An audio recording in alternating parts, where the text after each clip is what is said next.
Welcome to The View from the East, a new unofficial Leyton Orient podcast. This is episode 3, The Fantastic Four. My name's Rob Bennett, and once again I'm joined by the wiser, older one, Eddie. Eddie, how are we doing? Yeah, evening all. I hope we're all in a good form. 4 wins out of 4. You know, what's not to be happy about? Hopefully, League One's safety and keep on pushing for next season. I think it's going to be a fantastic one. So this week we'll be talking about Wycombe at home, the new kit launch for Forever Orient fans, a new EastEnder on the block, and Exeter away.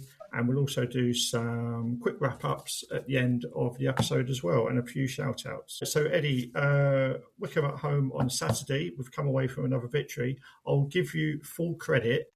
When we recorded last week and talked before the Wimbledon game, you was confident of 3 wins up to the Wimbledon game, and then 4, including Wycombe on Saturday. So well done you. I'm sure the bank balance is a bit better after you put a £10 note on it. If only I'd wished, Rob. I'm really pleased. Four wins out of 4. Yeah, exactly what we needed this time of season. To be fair, Wycombe were going for, and still are, aiming for playoffs. And we've had also a good away win against Stevenage and a couple of other wins in between that. No, it's the form we've been looking for all season. We knew it was there somewhere, but we just couldn't get those consistent games together. Look, let's just push on now for the rest of the season. So our day started out, we had a couple of guests with us, didn't we, on the day? One who was an Arsenal fan, so at least he saw one victory over the weekend. And also someone who we described as being a Swansea, Liverpool, Norwich, Brighton fan. So again, I suppose we at least know Brighton won. Exactly, I think that's right. Yeah, I think obviously he was a fully fledged Leyton Orient fan on Saturday, especially after the result. So, as I said, we did start out, we took our guests to the William IV, as we mentioned we would do last week. Fantastic time there for a couple of hours. They do great pints. Pizza's fantastic. They've got a really good sports area, big TVs, a lot of people watching the Brighton-Liverpool game that was on, but a lot of those fans in there as well. We would highly recommend it. We're not sponsored by them in any way. It's just a really good local pub that we'd recommend either before or after a game, and it's really close to the ground. You can come out the pub, either get a 69 or 97 bus in if you don't fancy the walk, and you're there in 5 minutes. So highly recommend that. Ed, back to the game. Quite a dramatic start. Nice red card after about 9 minutes. Yeah, so surprised at 10 minutes because it looks as if it's going to be quite a tight game up until then. But a lovely through ball. Ballard looked as if he was one-on-one. But we was a bit undecided where we were to begin with. Definitely when I first saw it, looking back at the highlights, there definitely is a tug of the shirt. So it looks like the right decision. Red card, straight off. Yeah, we had a pretty good view of it, didn't we? But in fairness to the ref, he made that decision pretty quick. So he didn't have time to think about it. He must have believed his own judgment. So the red card came out quite quick. I think if it hadn't been the player who tugged him back, then the goalkeeper would have wiped him out because he was about a yard just outside the 18-yard box, wasn't he, Ballard? Certainly bearing on down on goal. But yeah, it did change the outcome, I suppose, early part of the first half because Wycombe changed immediately, made a couple of subs off, and surprisingly, instead of doing like a low block, everyone behind the ball, they've gone into a 4-3-2 and really come out fighting. They didn't go back into their shell at all. No, definitely not. I was really surprised because when you tend to see an early someone being sent off, the traditional thing is you take a striker off, put another defender on, and you just you block. But no, I think they needed the win just as much as we did, Rob. And it was actually good to see, actually. So you knew they was going to go for it for the next sort of 80 minutes or so. Yeah, definitely. A very tough opponent. We'll talk a bit more about the whole game in a moment. Now, the first goal come about. Archibald's done his usual trick at the moment, really drive through the team, using that extra speed that he seems to have gained since coming back from injury. The team seems to get a foot on it and shove it into the left, right in front of the goal, just outside the 18-yard box. Demi Mitchell's come onto it. Bit of a daisy cutter. Apparently, the ghost of Tommy Simpkin and Zach Hemming has possessed the goalkeeper's gloves and he's done the old buttery fingers routine. What a calamity. It's definitely going to be on goalkeeper bloopers of the week, if not the season. But it's something we're probably used to seeing some goalkeeper catastrophes at the beginning of the season, so it's nice to see it happen to another club. But yeah, I can only presume Rob, it's a divot or it just I don't know. It's just slipped through his fingers somehow, but it looks as if he was going to scramble it off the line and clear it. But yeah, no, it crept in 1-0. We'll take that. Yeah, I definitely I appreciate the dodgy keeper chant going around the ground for an opposition keeper for a change. I hope if he was on any list of goalkeepers I was looking at ready for next season, potentially his name wiped out and taken off the list. But yeah, maybe that was his only mistake of the season. Certainly, we've seen a lot earlier part of the season with some of the other keeps that we've had between the sticks. But yeah, nice to take an early lead. Sometimes we've seen it in the past. You get a red card for the opposition you're playing against, and then if it can become a bit turgid, really difficult to break them down. But as you said, they came out fighting, didn't they? They've got a lot to play for themselves. They've been on a pretty good run of form, beat Cardiff coming into the game against us. So yeah, that first half, we weren't fluid. I suppose it was a bit cagey, wasn't it? Maybe they didn't expect them to be as strong with 10. But yeah, for the first half, we rode it out, didn't we? They did try and come on to us, but I thought we saw out that first 45 minutes quite comfortably. Yeah, I think what we've got to bear in mind that they've just come off of a 2-0 away win against Cardiff. So, they're riding high. Again, that they seem to be there or thereabouts over the last 2 or 3 years around the playoffs. Nearly did it last year, and it's still the same nucleus of the same team from last year, actually. They look big, physical. They always do, Rob. The defence looks strong. 1-0 at half time against Wycombe. Oh, all right. It was against 10 men for sort of 35 of those minutes. Well, I would have taken that at half time. Yeah, definitely. Now, when the second half started, I was talking to James, one of our guests, and we can tell in that first 10 minutes, it felt like something was going to happen. Maybe we was going to get that extra goal. But we did take our time about it eventually. Wycombe, as I said, did try and come out, didn't they? They either needed a draw or they needed to keep their momentum. I dare say they was really after the 3 points, even with 10 men. I think they had one chance, maybe second half, where Dennis has made a nice save low down. But yeah, there was always that air of I know we've been on good form, but they could get back into it. And as I said, we weren't as fluid as what we've been, certainly against Wimbledon in the second half. But lo and behold, once El Miz come onto the pitch, just before the end of the game, he's come up with a bit of a stunner, curling away onto the post and into the net. Yeah, but to be fair, Rob, when he's come on, El Miz, he just calms things down. He can see that second pass. He wins the ball back. He's just calm. And I think that can be seen throughout the rest of the midfield. And yeah, what a goal! He's only been back for. Well, was it his third substitution appearance? And where we were, really brilliantly positioned. It's such a delicate right foot touch, clipped on the inside of the post. We take that against Wycombe. We keep on moving upwards. Yeah, definitely.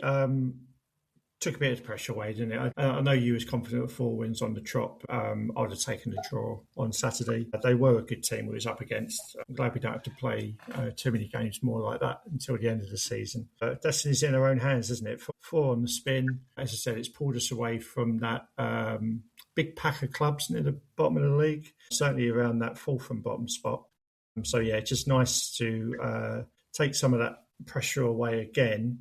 Richie I think he was a bit undecided at the end of it. Obviously, it's great to get the win, but I think he'll be glad we ground that out a bit, really. We weren't as fluid as what we've seen. There's a bit of side-to-side passing, wasn't there? He did say in his interview afterwards, a couple of fans were in his ear about get it forward and stuff like that. Yeah, you just take the 3 wins. If you have to win slightly ugly or not as smooth as what you'd like, then 3 points is 3 points at this stage of the season. Yeah, and I think if we hadn't have won the other games or the other games hadn't gone for us beforehand, and I think we was in that position down to 10 against 10 men, I sort of understand it. But now we just get the points. 4 wins on the trot now, and it was really interesting listening to him afterwards, where he was saying about people behind him, sort of like get the ball forward, get the ball forward again. But then, as he said, you just tire the 10 men out. You just keep on passing the ball around, and they get knackered. And true to his word. We scored in the last. It was actually in the extra time, wasn't it? It was in the added time. Yeah, another great result. 2-0, Wycombe. A couple of things that amused me at the game on Saturday. Their left back was a bit of a pain up the rear. Daniel Harvey's his name, but he seemed to be everywhere. He was trying to get Archibald a second booking. He was going down. He was time wasting in the ref's ear all the time. Just a bit of a pain, really. But then in the second half, there was a period where he was trying to take a corner just in front of the Domino's Pizza dugout. There's a group of youth team in there, probably no more than 10 or 11 in terms of age group, with their coach. Corners delayed. They gave that left back daggers for about 3 minutes. No swear words involved, but all those little rags. Yeah, those sort of little things that they say that a bit of an earworm probably when he's having a pint later in the evening, the player. But yeah, it was just nice to see. It made me chuckle just that the boys were having a bit of fun at his expense. He took it with good heart, I think. But he was a bit of a pantomime villain, wasn't he? In some ways, I think that's good though. Sometimes it seems too late night. It seems too nice. So to make it slightly a little bit more hostile, and he had been given it all game. So, he did deserve to get some of it back. Yeah, praise be to those little youth team players. They've done a great job there. And something also that made me chuckle, obviously he was a bit of a hero last week, Backinson, when he scored that great goal at home against, who did we play the other week? Peterborough, wasn't it? That's it. Yeah, Peterborough, yeah. But obviously that's been forgotten about. I did hear someone in the stand saying he passes the ball like a bag of cement. So obviously he wasn't over impressed with Backinson on Saturday. But as you said, look, 2-0 against Wycombe, we'll certainly take that at home. And another 3 points on the board as we attempt to get, is it 51? Is that you're telling me 51 points? I think 51. I think that's what everyone's been saying. If we can get to 51 historically over the last 10 years, that should make us safe. So, fingers crossed. Yeah. We'll get on to the Exeter game shortly. But Ed, you sort of got one of Willy Wonka's golden tickets, and you was invited to the Forever Orient. Is it exclusive kit launch on Monday evening? Do you want to tell us a bit about that?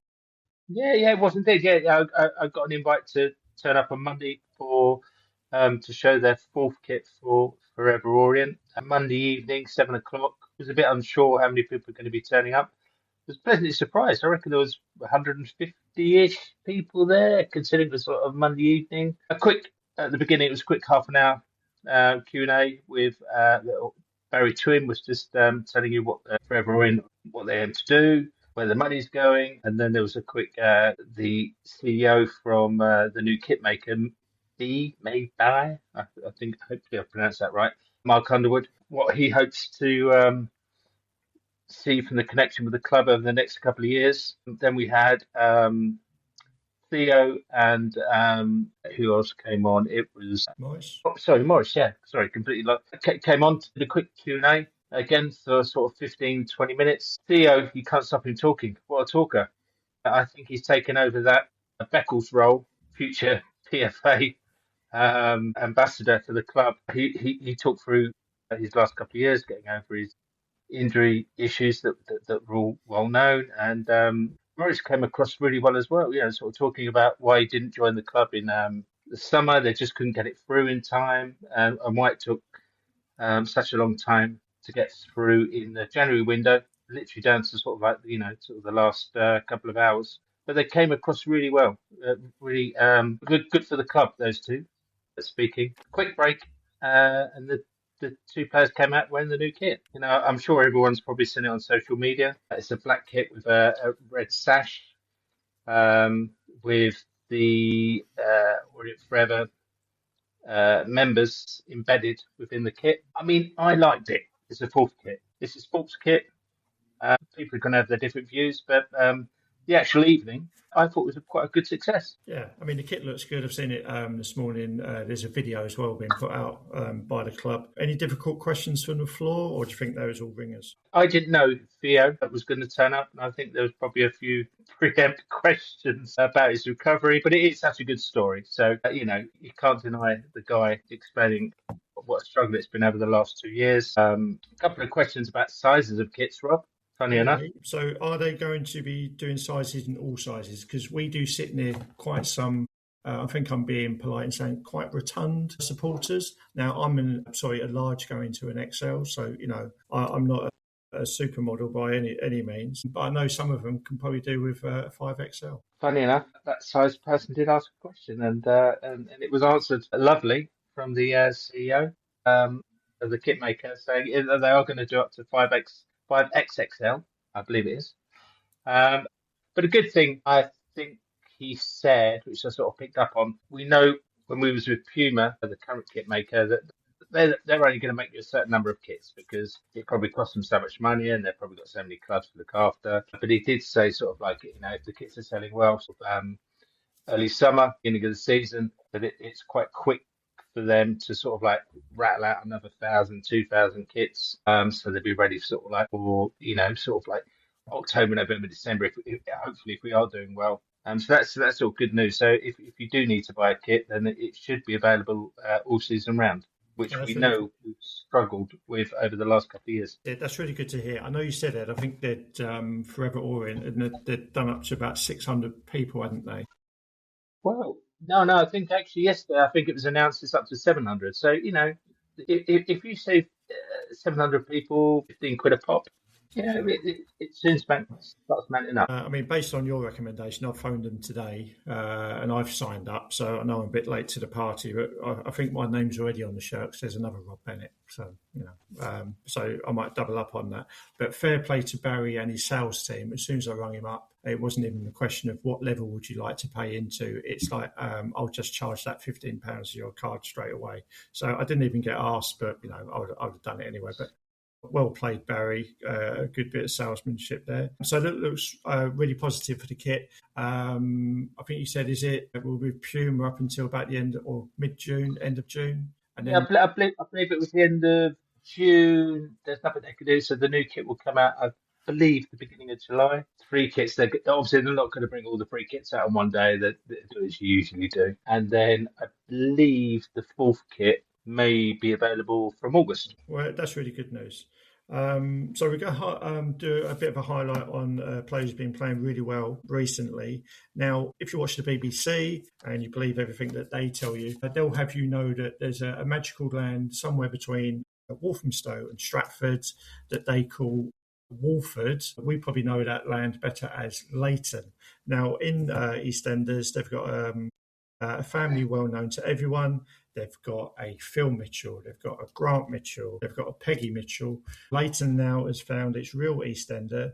Dimitri Mitchell's come on from being a bit part player to a bit of a superstar. What a turnaround! I think when we first signed him in the summer, I know everyone gets carried away when we sign players in the summer because you saw their best bits over the last 2 or 3 years. But he looked as if he had pace, could score some electric goals, and sort of run from midfield. But we hadn't seen that, I don't think, until sort of like about 6 weeks ago.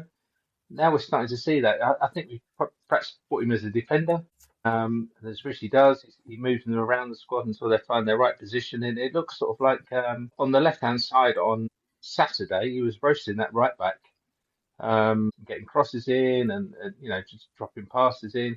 Obviously, tipped him with a goal as well. He just looks like a completely different player than the one we saw in August. Yeah, certainly when they came out and started the first half, I was worried because he'd moved from the right to that left-hand side, as you said. But, he was doing well there. He was making that defender think about going the opposite way back towards his goal, which is always a good sign. But yeah, obviously he must be playing. It's that confidence, isn't it, of knowing that the manager's going to throw the shirt to you each week. And I think it's that case of Richie will say, if you're playing well, you will keep the shirt unless either you get injured or someone is doing outstanding in training. So good on him. I mean, he's gone from against Stevenage. I know a different type of team to play against, but passing accuracy in that game, less than 60%. Against Wycombe, where we're obviously moving them around a bit, he's got a passing accuracy of 81%.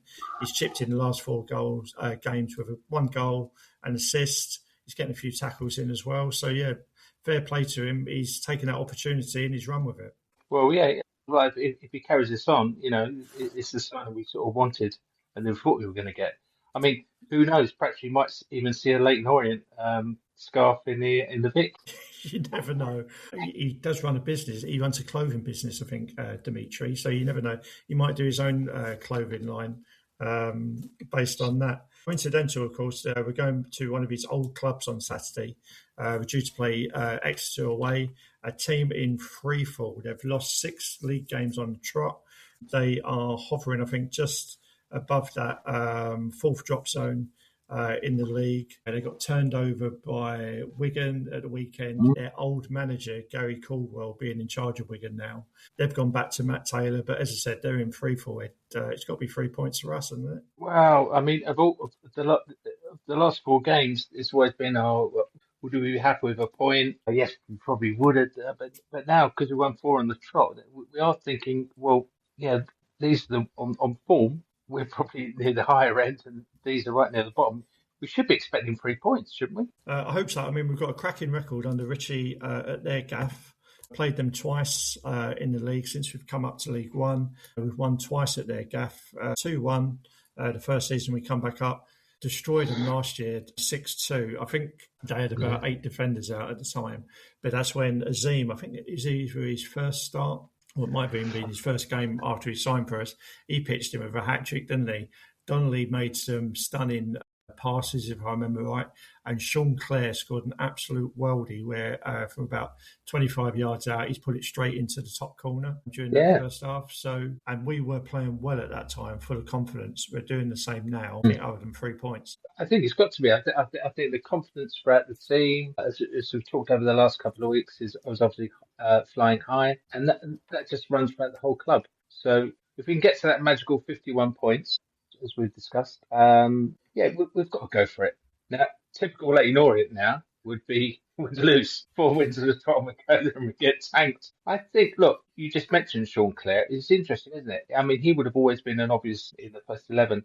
He's on the bench now. I know he's been injured, but he would have always sort of come in guaranteed to be in the in the midfield. But the players are playing so well now. We're keeping players like that out, but it makes their bench stronger. And I think with Elmis, as I said earlier, coming back, getting those minutes on the pitch, you never know, they might even be looking to start him soon, sort of to give him maybe 60 minutes. It's now even harder, isn't it, for Claire to get back in the team. Michael Craig hasn't played for a while, has he, on that right-hand side? So again, if you get hold of that shirt and you're playing well, it's difficult to drop it at the moment, especially after 4 wins on the bounce. Yeah, it's a good point. Now you're looking at players who you're going to drop, whereas before we was looking at who's going to play. But now we're actually looking at who can't get in the team. Yeah, I tell you what, something I have forgot as well. Forrester come back, didn't he, on Saturday? I forgot to mention this. There was one point where in the first half where he just blocked a shot and he celebrated that like he had scored a hat trick. You know, that's the sort of captain you need, didn't it? He's full of energy and those simple things as a defender that he should be doing well. He celebrates it, as I said, like he has scored when he does just that. Yeah, it reminds me sort of like the Italian international team. You know, like exactly when they block a shot or even head out for a corner, they celebrate it as a goal because they're saving a goal. And he definitely did that on Saturday. Yeah, good to see. I forgot to mention that, but yeah, when I saw that, outstanding. And a couple of things just to mention before we wrap up. The season tickets details have come out today. I think the prices have slightly gone up. We'll talk about the pricing next week, if that's all right, because we'll have time to have a look at the forums and what people are saying about it. But they released a video today of old Orient players sort of talking about what it's like to play for Orient, obviously trying to encourage us to buy tickets. And I'm watching it, I'm thinking, who's that? Who's that old geezer? It's Kevin House. Kevin House, stalwart in our promotion season from 88-89, from what it was old League 3. No, I think it was League 3 to League 2. Possibly could have been League 4 to League 3. Full head of hair, still looking well. Yeah, he did look actually well, didn't he? For his age, I'm not going to put an age on him because I'll get it completely wrong. It wouldn't be fair to him. But when I looked up his stats earlier, over 300 games, close to 30 goals for us. He should be on a Hall of Fame somewhere, shouldn't he? Sort of within the corridors of Orient. Yeah, most definitely, because we I think from when we got relegated from League 1 it would have been Division 2 in 82. that was the first promotion we'd had in about sort of like 10, 12 years. Those guys should be honoured more than what they probably are Yeah, to yeah, be classed and up that year. yeah, I was really encouraged when I saw that. It really put a smile on my face. Also, great work by the media team. They've got people like Matt Howard come back, Mackie, the like, but getting Howard when you think he's working down in Bournemouth. I know he was probably doing a bit of scouting on his goalkeeper who's with us at the moment, but just getting them back in the change room, doing a bit on camera. Obviously, he's still, and all of the players still got a lot of time for the club, so that I thought that was really good. No, it just shows you how close they are to the club, and even though they may have left and played for other clubs, and it shows you the connection they still have with the football club, and I think that's really good. And I think that's what we've always been good about. Players still have that connection to the club. It's really good. Going on to old players with a connection for the club, one I wanted to mention, this will be your Ask Eddie Anything question. Ethan Galbraith, due to play for Northern Ireland against Italy away on Thursday. World Cup, I think they call it a semi-final qualifier round, isn't it? Yeah. I've watched, I'll admit, I've watched most of Northern Ireland's qualifying games up to this stage instead of England because Galbraith's been playing well for them. They're a really good side. He is part of that good side. What are your thoughts? Do you think we might have a ex-Orient player heading one step closer to the World Cup? No, I think we definitely have. I think we don't realise how good he was when he was at Orient. I've watched a lot of Swansea games, and I always keep in contact with how they're getting on throughout the season. He's playing really well, and even their players, or even their fans, are sort of saying, "How did we get him for that amount of money?" That's another question. He's definitely Premiership material, and now he's sort of like centre of that Northern Ireland international team. It's a one-off game. It's Italy away. It's the biggest game of probably most of those players' careers. There's going to be more pressure on Italy. So, yeah, why not? How good would it be to see Galbraith in the World Cup finals? Definitely. Strange things happened, Ed. In the qualifiers, he was up against Germany. Obviously, he's playing against Italy on Thursday. You know what? It only takes up one of their clubs to be looking at that, doesn't it? And think, instead of him going to the Premiership, all of a sudden you go into Serie A or maybe the Bundesliga if someone's interested in you. He'll fetch a good price, but you're not going to break the bank with him, are you? He's not like trying to get Harry Kane away from Tottenham to Bayern Munich. But good luck to him. That is on Thursday night, BBC 3. I think kickoff's 7:45. I'll be watching it. I highly encourage all other O's fans to watch it. To see him go one step closer, I think if they win, then it's Wales or Bosnia-Herzegovina in a one-off final qualifying round for the World Cup finals. So good luck to Ethan. If they do get their head, I'll be getting the old Northern Ireland shirt with Galbraith on my shoulders. So before we wrap up then, I'll give you the socials, and I just want to do a couple of shout outs as well. So if you do wish to get in contact with us via email, the email address is theviewfromtheeast@outlook.com, and on X you can find us at View From East. So on X it's View From East. If you wish to contact us about anything about the Orient, or if you'd like to come on, there's something you want to plug Orient related, then we'll happily have a chat and talk about all things match related as well. Ed, while I was digging into the analytics of who's been viewing the show recently, it gives me a couple of things about where people are listening to, what part of the world. So a few come up in America. So New York, where else was it? New England and Florida. So if that is you, Mr. Travis, thank you for listening. I don't think we said anything too outrageous. If you wish to come on, then we'll happily have you. And thank you for all the work that you're doing for our club. I think you agree with that, Ed, wouldn't you? Yeah, hi, Nigel. And the second one was, because it's UK based, it gave me a little bit more information. I could dig into it. One of interest come up. Loughton, press the button again. Now, between the ages of 40 and 50, who likes to wear a Puma tracksuit, possibly has a Manchester accent. So I presume that's Richie with all his in, and maybe picking up a few tactics from us. Hi, Richie. Yeah. Yeah, just to confirm, Richie, we are not the people who say kick it long. That's not us, because we're on the east side. So you'd never hear us say that anyway. We've also got a very good proposal to you for a possible T-shirt that you might be interested in. We think we might be able to make a few pennies from it, especially if we get to that 51 point that we need to potentially stay up. So yeah, if you do want to contact us, just come straight to the pod and we'll have a quick chat about that. But thank you, everyone, for the feedback we have had. We do appreciate it. We know we're a work in progress, but we're treating this a bit like our pre-season, ready for the new season in August. Thank you very much for listening, and up the O's. Come on, you O's.